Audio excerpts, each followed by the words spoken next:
There's a lot in this world that can make you understandably angry. And you can respond to that anger in many different ways. You might constructively deal with the problem. You might have an unproductive response, or even worse, an outright destructive response. And it can be helpful to monitor your anger. Put it on a scale from 1 to 10, with 1 being just a tiny bit angry, like slightly annoyed, all the way to a 10 where you have kind of out of control outrage. Then when you think about the anger, you can think about it when it's, say, somewhere below 5. What you'll notice is that even though you're feeling some anger, you're able to think clearly about the problem or whatever's going on and hopefully come up with a constructive response. But when your anger starts to go higher on the scale, maybe at an 8 or so, what you'll notice is that your feeling of anger overwhelms you and you're not able to think straight. You might try to respond to the anger by avoiding it, not thinking about it, or trying to clamp down on it, or you just might explode. Clearly, exploding is often not helpful.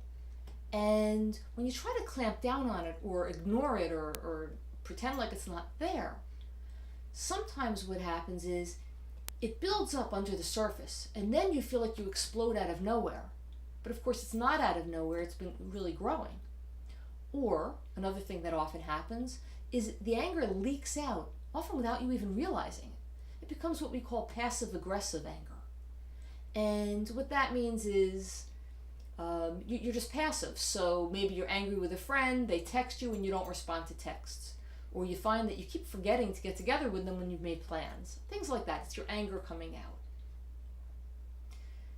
If, as you're monitoring your anger, you notice that it's increasing, you start to notice that you're not thinking as clearly, that the anger is really overtaking you, then you can choose to disengage from it. Step back. Maybe you take some deep cleansing breaths, or you go and you do something else, you distract yourself, but you do something to bring the physiological anger, the tension you're feeling down. So then you're at the lower end of the scale, and again, you're back in a place where you can respond to this situation in a healthier way. Again, your anger is just a healthy sign that something is wrong, that there's a problem that you need to address. And it's how you address your anger that allows you to either respond to the problem constructively or not productively or even destructively.